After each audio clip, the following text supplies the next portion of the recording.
Question number 6, number 5, Grant Robertson. Thank you, Mr Speaker. My question is to the Minister of Finance. When the Prime Minister said in his statement to Parliament this week that there is now a $17 billion shortfall from Budget 2015 leading to, quote, slightly higher debt, unquote, exactly how much higher net and gross debt is now forecast, and when will that debt peak?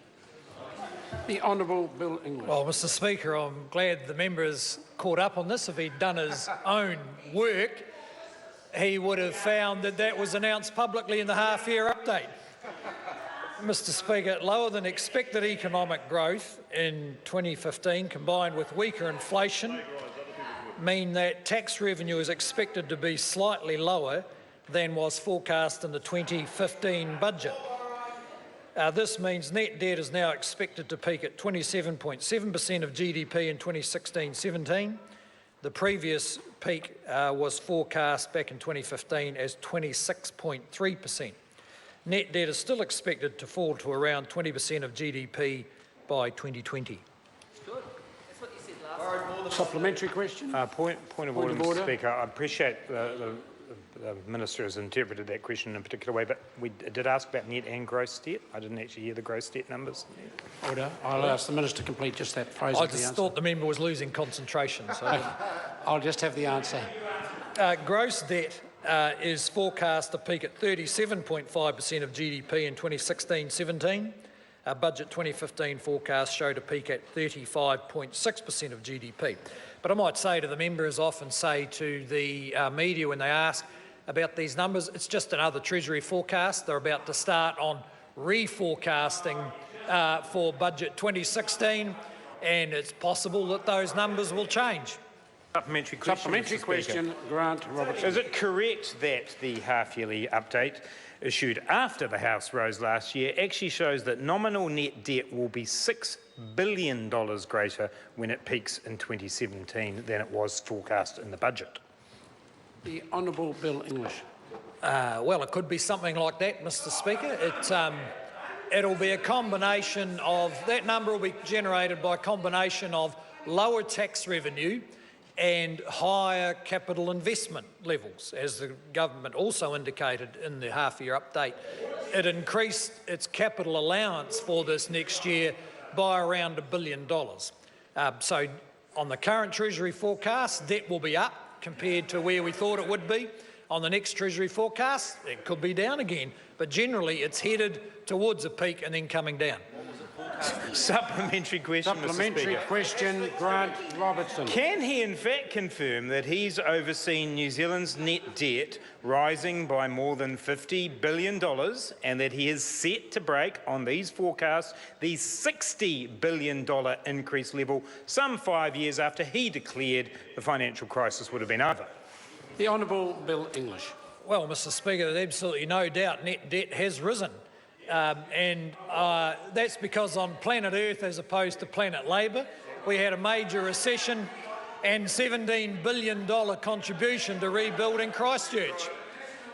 And the way we're getting that debt, the way we're getting debt to stop rising and to drop is to do all the things the member opposes, and that is control spending, shrink the footprint of the public service by rationalising their accommodation, which the Labor Party have opposed vigorously in the last few days, and otherwise dig into the long-term drivers of government costs, which is social dysfunction. Supplementary question, Chris Bishop. Thank you, Mr Speaker. How do Treasury's latest forecasts on government debt compare with their forecasts just after the National-led government was elected? The Honourable Bill English. Well, Mr Speaker, the latest Treasury forecasts for net debt show it's expected to fall to around 20% of GDP by 2020. That is 20% of GDP by 2020. This is in stark contrast with the forecast prepared before this government's first budget, Budget 2009, where Treasury projected never-ending deficits and net debt at 60% of GDP. That is 3 times the level that we are now headed to. That, of course, is what happens when you increase spending by 50% in 5 years, as the previous Labor government did. What's your question? Order. Order. Supplementary question, Grant Robertson. What level of net debt did the National Government inherit on coming into office in 2008? The Honourable Bill English. Mr Speaker, what it inherited were Treasury forecasts Order. and early... Order. The question's been asked. I want to hear the answer, but I can't possibly hear it. Well, if the members also want to hear the answer, that's good news, so they can be quiet and we can all hear the answer. The Honourable Bill English. Speaker, okay, well, if the members should listen very carefully. So, I think in around budget 2008, the Labor government forecast net debt of around, I think, 8%. Around 8%. By early 2009, the combination of the global financial crisis and the re-estimate of the huge spending blowouts of the Labor government meant we were headed to net debt of 60% of GDP. That's when we got to work.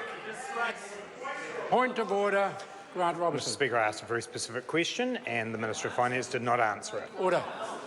I cannot be sure on this occasion because I was listening carefully, but I had a barrage of interjection continuing from my left. Whether it was answered accurately or not, I cannot tell. If the member could assist me by, when I ask for silence or less interjection from his own members, if he could assist me in getting it, I would have on this occasion possibly been able to help him. Further supplementaries? Supplementary question. Supplementary question, Grant Robertson. It's close to zero, by the way, Bill. What price per tonne of whole milk powder has been factored into the calculation that there is now a $17 billion shortfall from budget 2015? The Honourable Bill English. Mr Speaker, I can't give the member that figure off the top of my head, but I can characterise the forecast. When they were done back in November, Fonterra had forecast a significant uplift reasonably quickly in that price. Both Treasury and the Reserve Bank took a more conservative view, and they didn't see the price. They don't forecast the prices rising much above where they are until later on in 2016. Now, it's possible that the most recent decreases, the price level that's decreased to in the last couple of weeks, is a bit lower than what's in the forecast. Supplementary Speaker. question, Grant Robertson. In light of that answer, is it correct that in budget 2015, a whole milk price of $3,900 per metric tonne was given, and that it is now, on the latest auction price, $1,952 per metric tonne, and how much of that drop has been factored into the forecast? The Honourable Bill English. Oh, well, Mr Speaker, I'd say most of it, if the member's looking for an answer, but I'd have to go and look at, I'd have to go back to inquire with Treasury about the detail. But if the member's suggesting, the member would simply be giving the wrong impression if he's suggesting that the forecasts prior to Christmas that underpin the $17 billion reduction in GDP are way above current milk prices, because they won't be way above it. And tourism is much stronger. Question, Mr. Supplementary Speaker. question, Grant Robertson. Can he and can in fact confirm that the price per tonne of whole milk powder that has been used to calculate the $17 billion shortfall is in fact a substantially higher amount than the current price?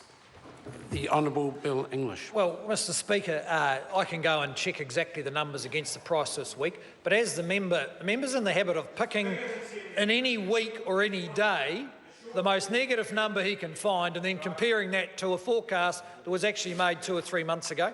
In this case, the whole milk powder price has fallen in recent weeks.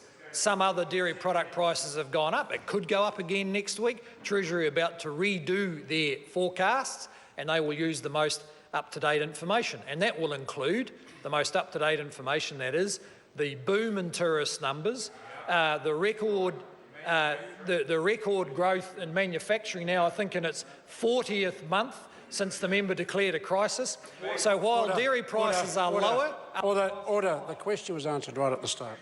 Supplementary question, Grant Robertson. Will the Minister of Finance commit today that the figure of $17 billion shortfall from budget 2015 includes a price for whole milk powder that reflects the current price? The Honourable Bill English. Well, almost by definition it couldn't, because the forecasts were done in November last year, and as part of his extensive work, the member may have noticed that a lot of things have happened since then. That is why Treasury is about to redo the forecasts, and it will take into account the best current information. In the face of global uncertainty, New Zealand is fortunate that dairy is not as big a proportion of the economy as the member seems to think it is. It's not going well. Other parts of the economy are going well, and that is why real wages are rising and more new jobs are being created. Question number 6.